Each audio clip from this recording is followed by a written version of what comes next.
The heat shimmer rose from the Iraqi desert like ghostly dancers, distorting the horizon where Lieutenant Sarah Martinez crouched behind a crumbling wall. Her eyes, sharp as the bird of prey that gave her the call sign Falcon, scanned the compound through her scope. The intelligence was solid.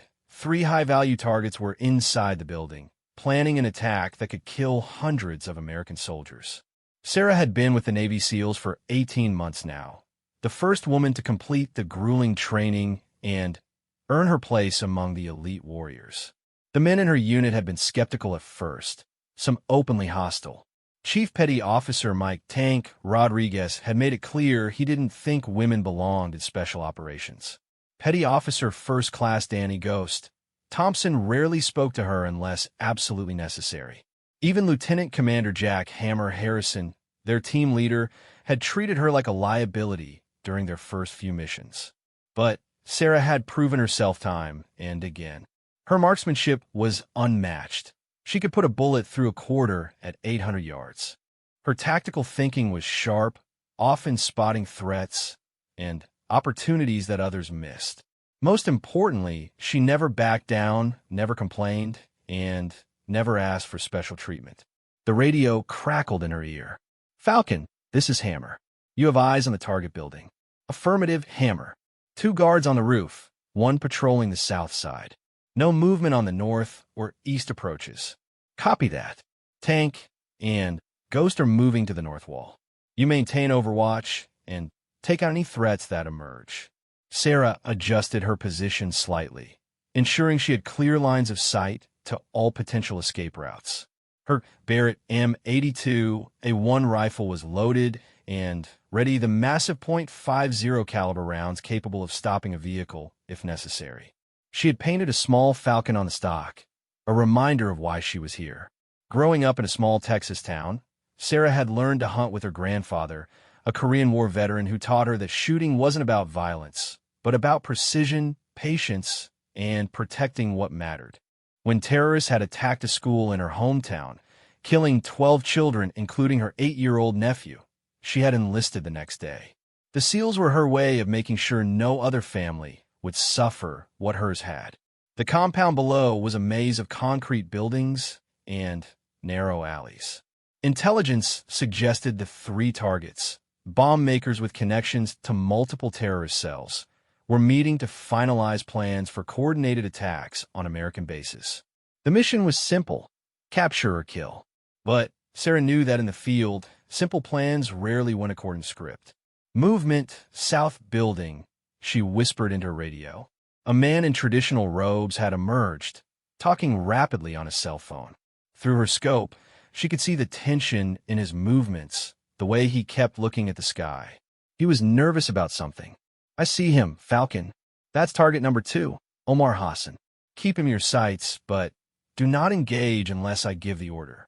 Sarah tracked the man as he paced back and forth, her crosshairs centered on his chest. One squeeze of the trigger, and a major terrorist leader would be eliminated. But the mission parameters were clear. They needed at least 1 alive for interrogation. Tank and Ghost had reached the north wall and were preparing to breach. Sarah could see them through her peripheral vision, moving with the fluid precision that made the SEALs legendary. Tank carried the explosive charges while Ghost provided cover, his M4 carbine sweeping for threats. Suddenly, Sarah's trained eye caught something that made her blood run cold. On the roof of the target building, one of the guards was holding what looked like a rocket-propelled grenade launcher. He was positioning it toward the north wall, directly where Tank and Ghost were about to breach. "Hammer, abort. RPG on the roof, northwest corner. Tank and Ghost are in the line of fire." "Negative, Falcon. We've already started the countdown. Take the shot." Sarah's mind raced. The guard with the RPG was partially concealed behind a low wall.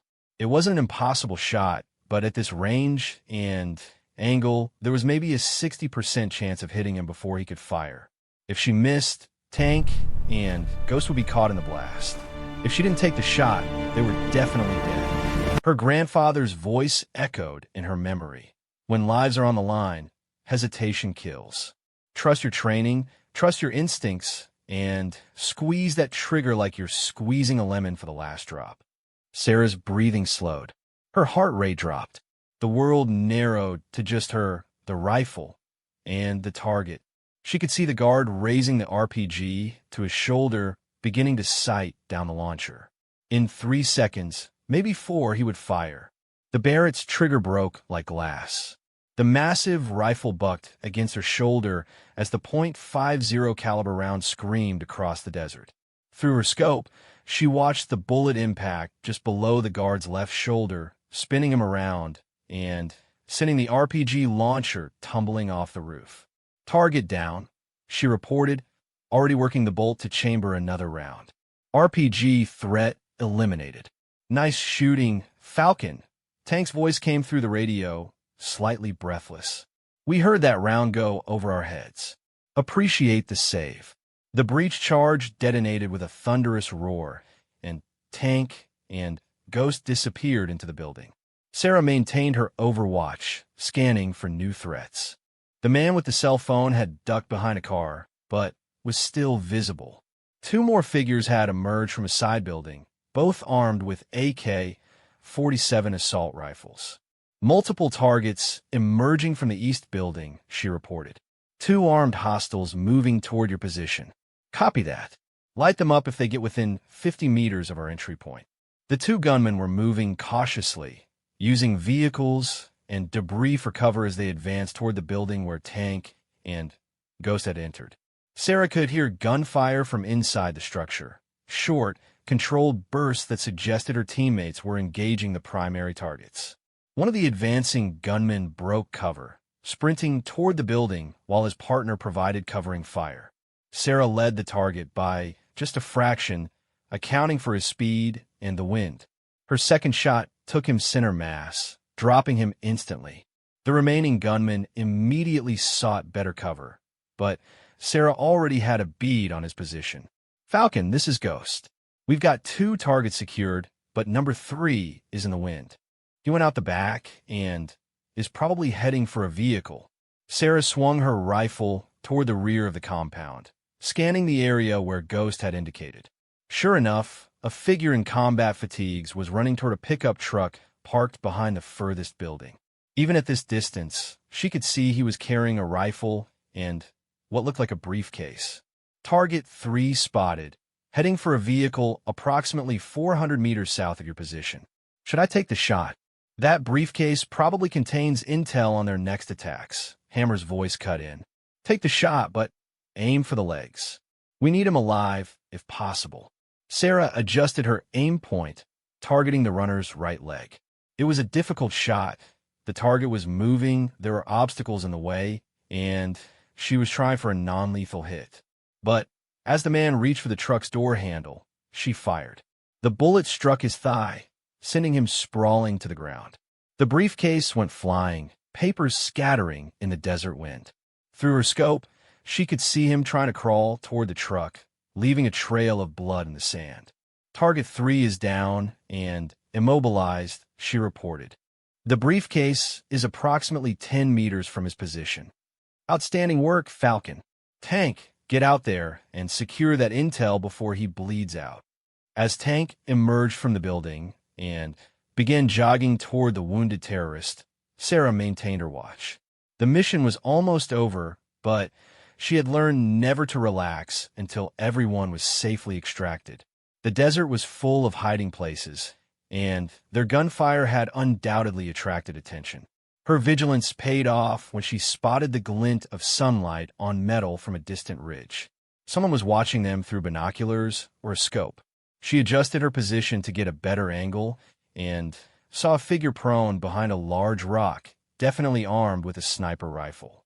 Sniper on the ridge, approximately 800 meters northeast of the compound. She transmitted urgently. He's got line of sight on Tank's position. Even as she spoke, she was swinging her rifle toward the new threat. 800 meters was at the extreme range of accurate shooting, especially with a target that might already be aiming at her teammates.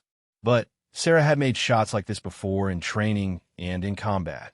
The enemy sniper was good. She could see him making minute adjustments to his scope, taking his time to line up what would probably be a killing shot. Tank was still 50 meters from the wounded terrorist, completely exposed in the open ground. Sarah's third shot of the day was her most challenging. The target was distant, partially concealed, and ready to fire. She had to account for wind drift, bullet drop, and the slight tremor in her hand from adrenaline. But when she squeezed the trigger, she knew the shot was true. The .50 caliber bullet struck the distant sniper in the upper chest, the impact clearly visible even at that range. The enemy rifle went silent, its owner no longer a threat to anyone. Sniper neutralized, she reported, already scanning for additional threats. Tank, you're clear to complete your approach. Minutes later, Tank had secured both the wounded terrorist and the scattered intelligence documents. Ghost and Hammer emerged from the building with their two prisoners, high-value targets who would provide crucial information about planned attacks. The mission was a complete success, and Sarah's overwatch had been instrumental in keeping everyone alive. As they prepared for extraction, Chief Rodriguez approached Sarah's position. Tank was a big man, built like the armored vehicle that gave him his nickname, with arms like tree trunks and a face that looked like it had been carved from granite. He had never hidden his belief that women didn't belong in special operations. That was some pretty decent shooting out there, Martinez, he said, his tone grudgingly respectful. That RPG would have turned Ghost and me into pink mist. Sarah nodded, but didn't respond immediately. She had learned that with men like Tank, action spoke louder than words. Let her performance do the talking. The sniper shot was particularly impressive, he continued. 800 meters, moving target under pressure. Not many people could make that shot. It's what I'm trained for, Chief, she replied simply, beginning to break down her rifle for transport. Tank watched her work for a moment, noting the smooth efficiency with which she handled the complex weapon. You know, when they first told us we were getting a female team member, I thought it was some kind of political correctness bullshit. Figured you'd last maybe 2 missions before you washed out or got someone killed. Sarah looked up at him, her dark eyes steady. And now? Now I'm thinking maybe I was wrong. He paused, clearly uncomfortable with admitting error. That's not easy for an old dinosaur like me to say. The helicopter's rotors were already audible in the distance, coming to extract them from the hostile territory. Sarah finished packing her equipment and shouldered her gear. The mission had been successful, but she knew this was just the beginning. Each operation would bring new challenges, new opportunities to prove that she belonged among the elite warriors of the SEALs. As they moved toward the landing zone, Ghost fell in a step beside her. Danny Thompson was the team's scout and reconnaissance specialist, a thin, quiet man who seemed to disappear in the shadows, even in broad daylight. He had spoken perhaps 50 words to Sarah in the 6 months they had served together. That was good work today, he said quietly, his voice barely audible over the approaching helicopter. Professional, precise, effective. Coming from Ghost, that was practically a speech. Sarah nodded her thanks as they reached the extraction point. The helicopter settled into the desert in a cloud of dust and noise, its crew chief waving them aboard. As they lifted off, Sarah looked down at the compound where they had just completed their mission. 3 major terrorists were either dead or captured, and intelligence that could save countless lives was now in American hands. She had proven once again that her place among the SEALs was earned, not given. But she also knew that Tank and Ghost acceptance was just the beginning. There would be other missions, other teams, other men who would doubt her abilities until she demonstrated them in the crucible of combat. Each operation would be both a mission and a test, requiring her to be not just as good as her male counterparts, but better. The helicopter banked toward their forward operating base, carrying them away from the desert and toward whatever challenge awaited next. Sarah checked her equipment, cleaned her rifle, and mentally prepared for the debriefing that would follow. The callsign Falcon had been earned through countless hours of training and multiple combat missions, but she knew that maintaining that reputation required constant vigilance and peak performance. In the distance, the Iraqi desert stretched endlessly, hiding countless threats and challenges. But Sarah Martinez, Callsign Falcon, was ready for whatever came next. The SEALs had learned that her nickname wasn't just a reference to her sharp eyes and deadly accuracy. It represented the fierce, protective nature of a predator that would do anything to defend her pack. 6 months later, Sarah found herself in the mountains of Afghanistan, where the thin air made every breath a conscious effort, and the terrain was so treacherous that one wrong step could send a person tumbling hundreds of feet into rocky gorges. Their target was a Taliban commander named Mullah Rashid, who had been coordinating attacks on supply convoys traveling the mountain passes. Intelligence indicated he was hiding in a fortified compound built into the side of a cliff, accessible only by a narrow goat path that wound up the mountainside like a snake. The team had changed since their last major operation. Tank and Ghost had both been promoted and transferred to training positions, their combat experience too valuable to risk in the field. In their place were Petty Officer 2nd Class Marcus Reaper Williams, a demolitions expert with a reputation for being able to blow up anything, and Petty Officer 3rd Class Kevin Phoenix Chun, a communications specialist who could hack into enemy systems and coordinate with air support better than anyone Sarah had ever worked with. Lieutenant Commander Harrison was still the team leader, but his attitude towards Sarah had evolved dramatically. Where once he had assigned her to support roles and simple overwatch positions, he now relied on her tactical input and frequently gave her point position on dangerous approaches. The change hadn't happened overnight. It had been earned through months of flawless performance under fire. The mission briefing had been sobering. Mullah Rashid wasn't just any Taliban commander. He was a former Afghan army officer who had received training from American advisors before switching sides. He knew American tactics, understood how special operations teams worked, and had been specifically targeting SEALs and other elite units. In the past 3 months, his network had been responsible for the deaths of 14 American soldiers and the wounding of 37 others. More concerning was the intelligence suggesting that Rashid had acquired surface-to-air missiles, possibly American-made Stingers that had been captured or purchased on the black market. If true, these weapons could threaten American helicopters throughout the region, making resupply and medical evacuation impossible in large areas of Afghanistan. The approach to the compound was a nightmare of military planning. The single path up the mountain was exposed to observation and fire from multiple positions. Any frontal assault would result in heavy casualties if it succeeded at all. Airstrikes were impossible because the compound was built into natural caves, with reinforced positions that could withstand anything short of a direct hit from a bunker-buster bomb. Even those massive weapons might not be effective, given the depth and configuration of the cave system. Sarah studied the terrain through binoculars from their observation post 2 kilometers away. The compound was expertly positioned. Whoever had chosen the location understood both defensive tactics and the psychology of attackers. The narrow path would force any assault team into single file, making them vulnerable to ambush. The high position gave the defenders excellent fields of fire down into the valley, while the cave entrances were positioned to provide overlapping coverage of all approaches.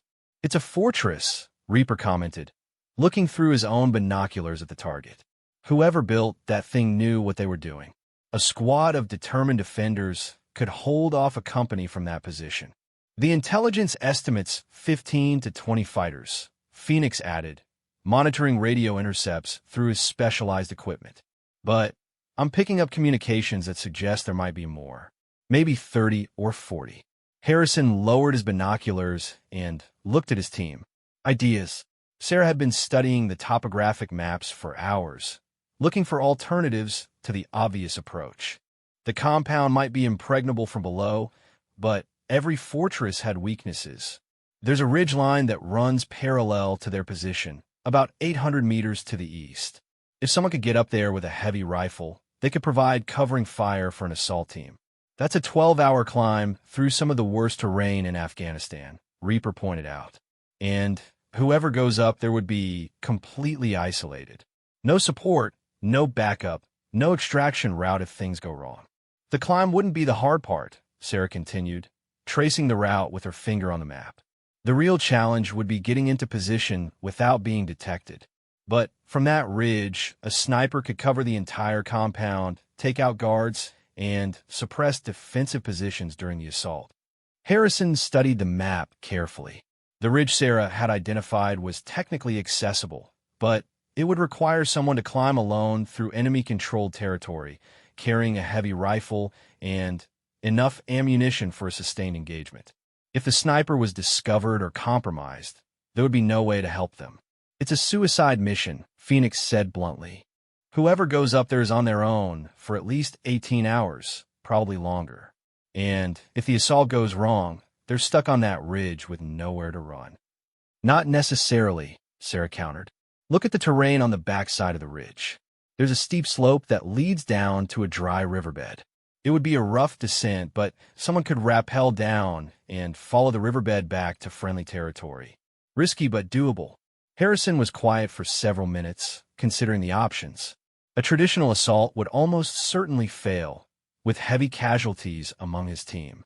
Airstrikes were ineffective against the hardened positions. Artillery was unavailable in this remote location. The sniper option was extremely dangerous, but it might be their only chance of success. "Who would make the climb?" he asked, though Sarah suspected he already knew the answer. "I'll do it," she said immediately. "I know the route, I've studied the terrain, and I'm the best long-range shooter we have." "Absolutely not," Reaper interjected. "You'd be completely isolated up there. If something goes wrong, we can't help you." "Something's going to go wrong anyway," Sarah replied calmly. "The question is whether we want it to go wrong during a frontal assault where we all get killed, or during a flanking maneuver where we at least have a chance." The debate continued for another hour, with each team member raising valid concerns about the plan. The ridge approach was undeniably dangerous, requiring someone to operate alone in hostile territory for an extended period. But every alternative was either impossible or suicidal. Finally, Harrison made the decision. "Falcon, you make the climb tonight, and get into position before dawn. The rest of us will begin our approach from the south at first light, giving Rashid's people something to focus on while you set up. Once you're in position and ready, we'll begin the assault." Sarah nodded, already mentally preparing for the climb. She would carry her Barrett rifle, 200 rounds of ammunition, water for 24 hours, and minimal food. Everything else would be left behind to save weight. The climb would be made in darkness to avoid detection, using night vision goggles to navigate the treacherous terrain. As darkness fell over the Afghan mountains, Sarah began her ascent. The route was even more difficult than the maps had suggested. Loose rock, hidden crevices, and near-vertical sections that required technical climbing skills.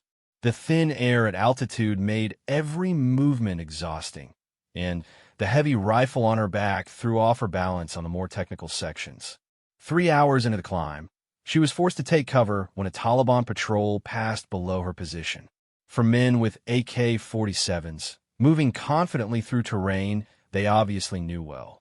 They were less than 50 meters away, close enough that she could hear their quiet conversation in Pashto. Sarah remained motionless behind a boulder, controlling her breathing and waiting for them to pass. The patrol moved on without detecting her, but their presence confirmed that the area was actively defended. Rashid wasn't just hiding in his mountain fortress. He had sentries and patrols covering the surrounding area. Sarah would have to be even more careful as she approached the ridge. By 0300 hours, she had reached the base of the final ascent to the ridge line. This was the most dangerous part of the climb, a nearly vertical rock face that would require her to use climbing gear while carrying her rifle and equipment.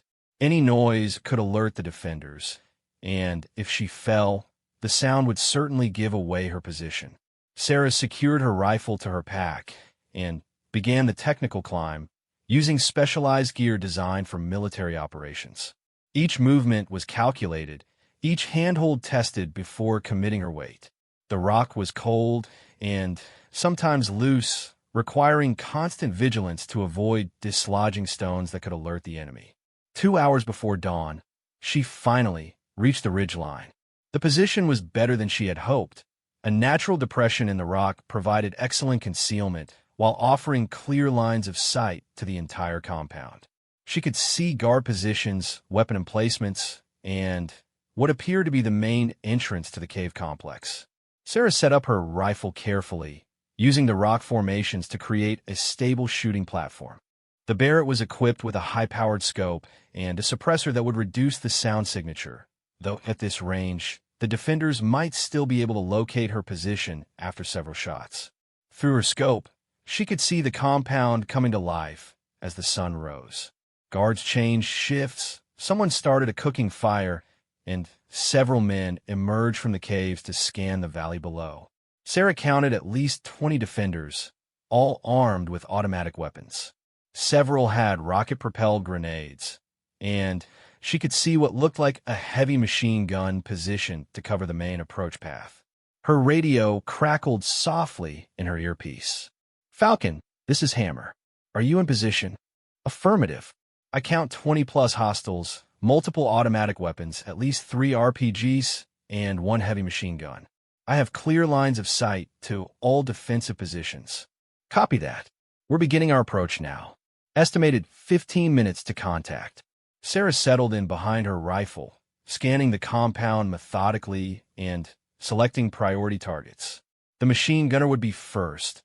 He posed the greatest threat to the assault team. Then the RPG teams, followed by any commanders or coordinators she could identify. As she watched, a man emerged from the largest cave entrance, gesturing and giving orders to the other defenders. Even at this distance, she could see he carried himself with authority. This was almost certainly Mullah Rashid himself. The sound of gunfire echoed up from the valley as Harrison's team made contact with outer sentries. The effect on the compound was immediate. Defenders rushed to their positions, weapons were readied, and the machine gunner began scanning the approach path for targets. Sarah's first shot took the machine gunner in the center of mass, dropping him instantly. The massive .50 caliber bullet eliminated the most significant threat to her teammates, though the defenders wouldn't realize what had happened for several seconds. Her second shot targeted an RPG team that was moving into position to engage the assault team.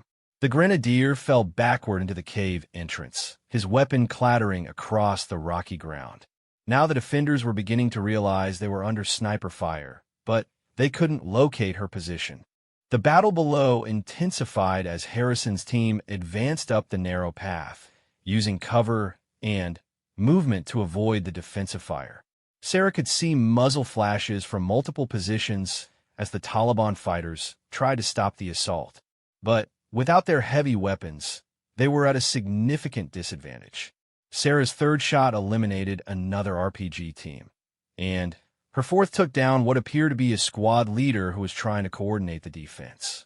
Each shot was carefully aimed and precisely delivered, systematically dismantling the enemy's ability to mount an effective defense. Then, she saw movement in her peripheral vision. A group of 4 Taliban fighters had broken away from the main compound and were moving along a hidden path that would bring them around behind Harrison's position. The assault team was focused on a frontal assault and wouldn't see the flanking maneuver until it was too late. "Hammer, you have 4 hostiles moving to flank your position from the east," she transmitted urgently. "They're using a concealed path approximately 200 meters from your current location." "Copy that, Falcon. Can you engage?" The flanking team was at the extreme edge of her effective range and moving through broken terrain that made tracking difficult. But Sarah could see they were carrying explosive devices, probably improvised bombs intended to catch the assault team in a deadly ambush. Her 5th shot caught the lead flanker center mass, sending him tumbling down a steep slope. The other 3 immediately sought cover, but Sarah had already shifted her aim to the second target. Her 6th shot wounded him in the leg, and he crawled behind a boulder, leaving a trail of blood on the rocks. The remaining 2 flankers realized they were under accurate sniper fire and began retreating toward the compound. But they were now in open ground, and Sarah had clear shots at both of them. Her 7th and 8th shots ended the flanking threat permanently. In the compound below, the defense was collapsing. Harrison's team had reached the main entrance and were engaging the remaining defenders at close range. Sarah could see muzzle flashes from inside the caves as the SEALs cleared the complex room by room. But her overwatch wasn't finished. Through her scope, she saw a figure moving toward what appeared to be a weapons cache near the back of the compound.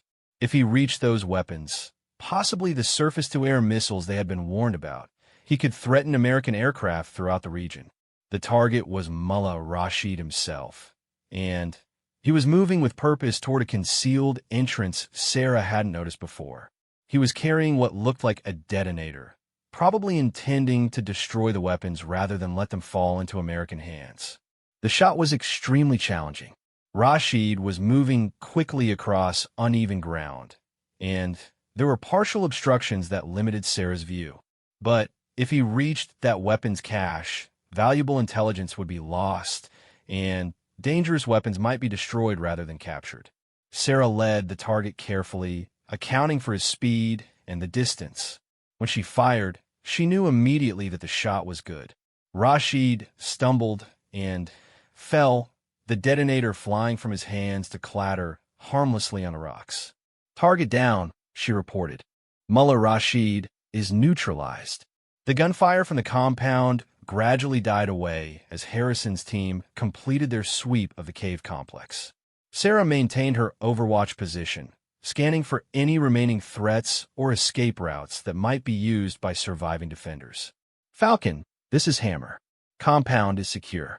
We've got multiple high-value targets in custody and what looks like a significant weapons cache. That includes the Stinger missiles we were looking for." "Copy that. Any casualties on your end?"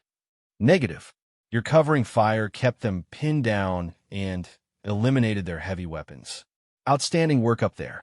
Sarah began breaking down her rifle and preparing for the long descent from the ridge. The mission had been a complete success. Rashid was dead, his network was destroyed, and dangerous weapons were now in American hands. But the real victory was that her teammates had completed their assault without casualties, thanks to her ability to provide effective overwatch from a seemingly impossible position.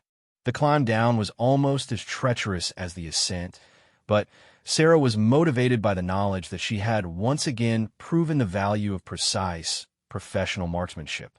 The Callsign Falcon had been earned through countless training sessions and multiple combat deployments, but operations like this one reinforced why that reputation was so important.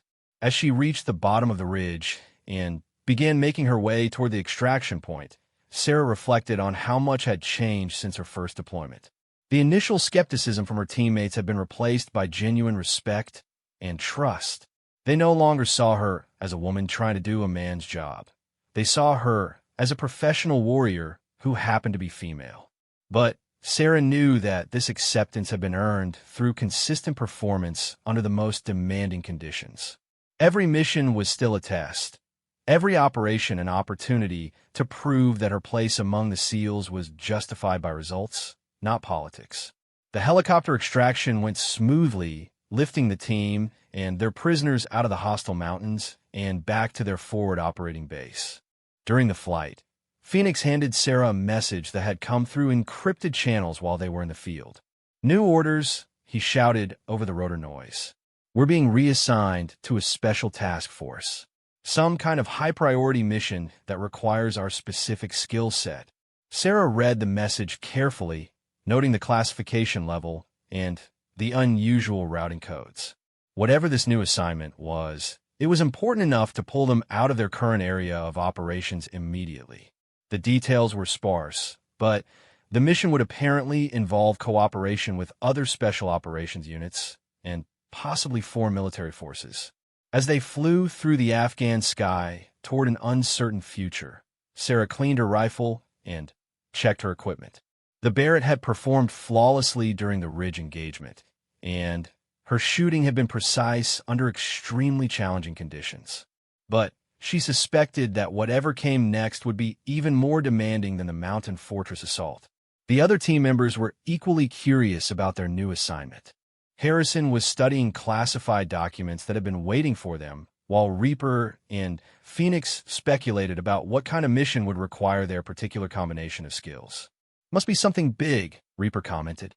"They don't pull operational teams out of combat zones unless there's a higher priority target." Sarah nodded, but didn't contribute to the speculation. She had learned that missions revealed their true nature soon enough, and that preparation was more valuable than guessing. Whatever challenge awaited them, she would be ready to demonstrate once again that the callsign Falcon represented not just exceptional marksmanship, but the fierce loyalty and protective instincts of a warrior who would do anything to ensure her team's success. The briefing room in the classified facility outside Ramstein Air Base was unlike anything Sarah had ever seen. Representatives from 6 different nations sat around a conference table, their faces grim with the weight of the intelligence they had just received. The mission parameters were so sensitive that even their security clearances had required special authorization just to enter the building. Sarah's team had been selected as part of Joint Task Force Vanguard, an international special operations unit tasked with preventing what intelligence analysts were calling the most significant terrorist threat since 9/11. The target was Dr. Hassan Nazir, a brilliant Pakistani nuclear physicist who had disappeared from his university position 3 months earlier, along with detailed plans for constructing radiological dispersal devices, dirty bombs that could contaminate major cities for decades. The intelligence picture was terrifying in its implications. Nazir hadn't just disappeared. He had been kidnapped by a previously unknown terrorist organization calling itself the New Caliphate, which appeared to have funding, equipment, and operational capabilities far beyond anything previous terrorist groups had possessed. Worse, intercepts suggested that they had already acquired radioactive materials and were in the final stages of constructing at least 3 dirty bombs intended for simultaneous detonation in major Western cities. Dr. Nazir is being held in a compound in the tribal areas of Pakistan near the Afghan border. The mission commander, British Colonel James Whitworth, explained to the assembled operators. Pakistani intelligence has been unable to mount a rescue operation due to the political sensitivities involved. The facility is in territory controlled by local tribes who have agreed to shelter the terrorists in exchange for substantial payments. Sarah studied the aerial photographs of the target compound, noting the sophisticated defensive preparations. This wasn't a hastily fortified hideout. It was a purpose-built fortress with multiple defensive perimeters, underground facilities, and what appear to be early warning systems covering all approaches. The New Caliphate had learned from the mistakes of previous terrorist organizations. The compound houses an estimated 60 to 80 fighters, Whitworth continued.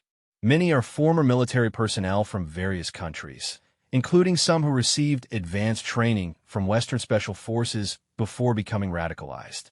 They have modern weapons, communication equipment, and, most critically, they appear to have surface-to-air missile systems protecting the site. Lieutenant Commander Harrison raised his hand. "What's the rescue timeline? How long do we have before they complete their bomb construction?" "Intelligence estimates 72 hours, possibly less," came the sobering reply. "After that, Dr. Nazir becomes expendable, and the dirty bombs could be deployed immediately. We're looking at potential casualties in the hundreds of thousands, with major population centers uninhabitable for generations." The plan that emerged from 6 hours of intensive briefing was audacious in its complexity. The compound was too heavily defended for a traditional assault, and the presence of surface-to-air missiles made helicopter insertion impossible. Instead, the task force would approach overland from 3 directions simultaneously, with Sarah's SEAL team providing precision fire support from a ridgeline overlooking the facility. But this mission had complications beyond anything Sarah had encountered before. The compound was situated in a valley surrounded by steep mountains, with only one viable sniper position, a rocky outcrop nearly 1,200 meters from the target. At that range, even her Barrett rifle would be pushing the limits of accuracy, especially with the thin air at high altitude affecting bullet trajectory. More challenging was the intelligence indicating that Dr. Nazir was being held in an underground laboratory where he was being forced to complete the bomb construction under threat to his family. The rescue would require surgical precision. Any stray bullets could detonate the radioactive materials or kill the one person who might be able to neutralize the devices. Sarah spent the next 18 hours studying every aspect of the mission, memorizing floor plans, guard rotations, and weather patterns. The shot distances involved would require mathematical precision in calculating bullet drop, wind drift, and atmospheric conditions. She worked with the team's meteorologist to predict weather conditions during the assault window, adjusting her scope settings for the anticipated environmental factors. The infiltration began at midnight, with the International Task Force moving through the mountains under cover of darkness. Sarah's team separated from the main force after 2 hours, taking a more difficult route that would bring them to the sniper position without being detected by the compound security patrols. The climb was brutal. Steep terrain, loose rock, and the constant threat of discovery by enemy sentries. Sarah carried her Barrett rifle, 300 rounds of specialized ammunition, and equipment for a sustained engagement. Every step had to be silent, every movement calculated to avoid dislodging rocks that could alert the defenders. By 0400 hours, Sarah was in position on the rocky outcrop, with a commanding view of the entire compound. Through her high-powered scope, she could see the sophisticated nature of the terrorist facility. Guard towers with searchlights, roving patrols with night vision equipment, and what appear to be motion sensors covering the perimeter approaches. Falcon, this is Vanguard Actual. Are you in position for Overwatch? Sarah adjusted her scope for the extreme range and atmospheric conditions, using a ballistic calculator to determine the precise holdover required for accurate shooting at 1,200 meters. Affirmative, Vanguard. I have clear lines of sight to all primary objectives. Ready to provide covering fire on your signal. The assault began at dawn, with teams approaching the compound from 3 directions simultaneously. Sarah's role was to eliminate key defensive positions and create confusion among the defenders, allowing the assault teams to breach the perimeter before organized resistance could develop. Her first shot targeted the guard in the northeastern tower, a carefully aimed round that struck him center mass and dropped him instantly. The 1,200-meter shot required precise calculation of wind drift and bullet drop, but Sarah's preparation paid off with a perfect hit. Before the defenders could react to the loss of the guard, Sarah's second shot eliminated the searchlight operator in the southwestern tower. Now 2 key observation positions were neutralized, creating gaps in the perimeter surveillance that the assault teams could exploit. The compound erupted into activity as the remaining guards realized they were under attack. Sarah could see muzzle flashes from multiple positions as the defenders tried to locate the assault teams and return fire.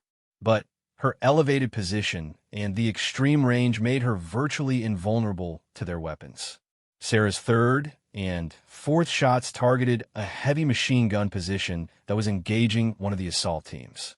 The gunner and his assistant both fell to precisely placed rounds, eliminating a major threat to the advancing operators. At this range, each shot required several seconds of flight time, demanding that Sarah anticipate her target's movements and lead them accordingly. Through her scope, she watched the assault teams breach the compound's outer perimeter, moving with the fluid precision that marked elite special operations forces. But the defenders were well-trained and well-equipped, fighting back with tactics that suggested professional military experience. A new threat emerged as Sarah saw a group of defenders moving toward what intelligence had identified as the entrance to the underground laboratory. If they reached Dr. Nazir before the rescue teams, they might execute him rather than allow him to be captured alive. Sarah swung her rifle toward the new targets, but they were moving through areas with significant cover and concealment. The shots would be even more challenging than her previous engagements, requiring her to hit moving targets at extreme range while accounting for partial obstructions. Her fifth shot caught the lead defender as he emerged from behind a concrete barrier, the massive bullet spinning him around and dropping him in the open. The other defenders immediately sought better cover, but Sarah had already anticipated their movements. Two more precisely aimed shots eliminated defenders who were trying to reach the laboratory entrance, but the remaining terrorists had learned to respect the distant sniper.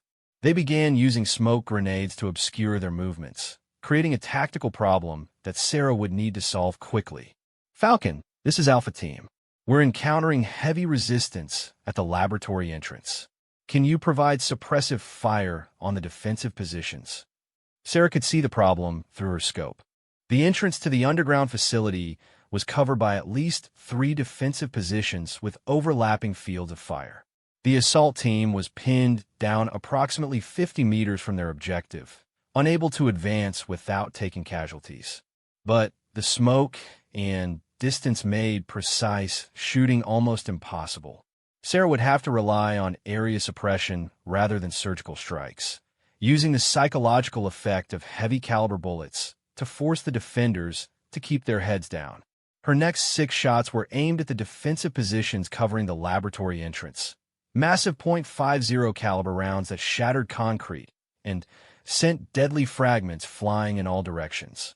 Even if she didn't hit the defenders directly, the psychological impact of being under sniper fire from an unseen enemy was devastating to morale. The suppressive fire worked. The defenders abandoned their positions and retreated deeper into the compound, allowing the assault team to reach the laboratory entrance. Sarah watched through her scope as the operators placed explosive charges and prepared to breach the underground facility. Falcon, Alpha Team is going underground.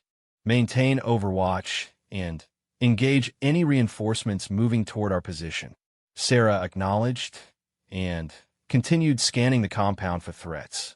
The battle above ground was winding down as the other assault teams eliminated the remaining defenders, but the most critical phase of the mission was just beginning. Deep underground, the rescue team would have to locate Dr. Nazir and neutralize any terrorists guarding him, all while avoiding damage to the radioactive materials that could contaminate a massive area. Minutes passed with agonizing slowness as Sarah maintained her watch over the compound. She could hear muffled explosions from underground, flashbang grenades, and breaching charges as the assault team fought their way through the laboratory complex. Each explosion made her wonder if something had gone wrong, if the mission was failing despite their tactical success above ground. Then, she saw movement at the laboratory entrance. A figure in tactical gear was emerging, supporting another man who appeared to be injured or exhausted. Even at 1,200 meters, Sarah could see that the second figure was wearing civilian clothes and had the appearance of someone who had been held captive. Alpha Team to all units. Package secured. Dr. Nazir is alive and responsive. We need immediate medical evacuation. The relief in the radio transmission was audible, but Sarah knew the mission wasn't over. Intelligence had suggested that the terrorists had contingency plans, possibly including the remote detonation of their dirty bombs if the rescue succeeded. The next few minutes would be critical. Her vigilance paid off when she spotted a lone figure moving toward a communications antenna on the far side of the compound. Through her scope, she could see he was carrying what appeared to be a radio or electronic device, possibly the means to trigger the remote detonation of bombs already deployed in target cities. The shot was Sarah's most challenging of the day. The target was at the extreme edge of her effective range, moving quickly across uneven terrain and partially concealed by structural elements of the compound. But if he reached that antenna and transmitted a detonation signal, hundreds of thousands of people could die. Sarah's calculations had to be perfect. Range, 1,247 meters. Wind, 8 miles per hour from the southwest. Target speed, approximately 4 meters per second. Bullet flight time, nearly 2 seconds. She would have to lead the target by almost 8 meters and account for significant bullet drop at this range. When she squeezed the trigger, Sarah knew immediately that something was wrong. The target had stumbled slightly just as she fired, and the bullet passed inches over his head, striking the antenna structure instead. The terrorist realized he was under sniper fire and dove for cover behind a concrete wall. Sarah worked the bolt action smoothly, chambering another round while tracking the target's position behind cover. He would have to emerge to complete his mission, and when he did, she would be ready. Seconds later, the terrorist broke from cover, sprinting toward a backup communications position. Sarah led him perfectly this time, her bullet striking him center mass and ending the threat permanently. The detonation device clattered across the concrete, its mission unfulfilled. All teams, this is Falcon. Terrorist with communication device neutralized. Threat of remote detonation eliminated. The extraction proceeded smoothly, with helicopters arriving to evacuate Dr. Nazir and the assault teams. Sarah maintained her overwatch position until everyone was safely airborne, then began the long process of breaking down her equipment and preparing for her own extraction. As she rappelled down from her sniper position, Sarah reflected on the mission's significance. The rescue of Dr. Nazir had prevented a terrorist attack that could have killed hundreds of thousands of innocent people and rendered major cities uninhabitable. The precise marksmanship and tactical support she had provided had been crucial to the mission's success. But more importantly, the operation had demonstrated the evolution of her role within the special operations community. No longer was she fighting for acceptance or trying to prove that women belonged in combat. She was simply another professional warrior whose skills were valued and utilized to their fullest extent. The helicopter ride back to base gave Sarah time to clean her rifle and process the events of the mission. 13 shots fired, 11 hits, and multiple critical threats eliminated at extreme range under challenging conditions. The Barrett had performed flawlessly, and her preparation had paid off with textbook execution under pressure.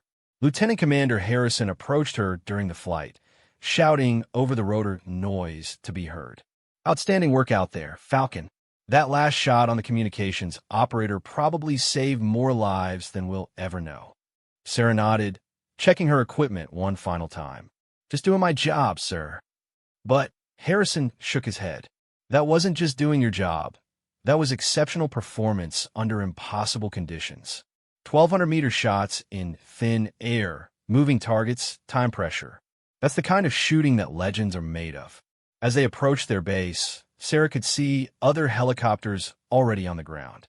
Dr. Nazir was being rushed to a medical facility for evaluation, while intelligence teams prepared to debrief him about the terrorist organization and any remaining threats.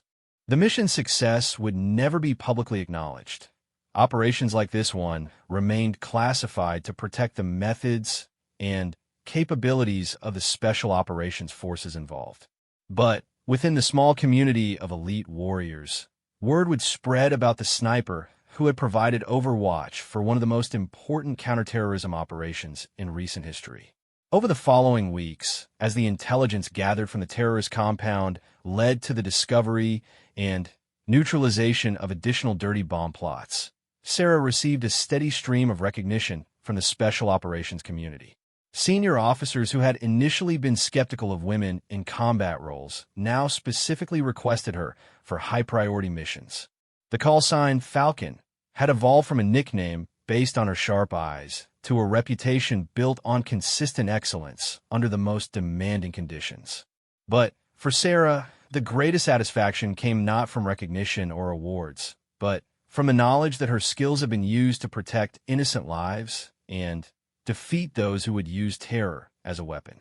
3 months later, as she prepared for another deployment to another troubled region of the world, Sarah reflected on the journey that had brought her to this point.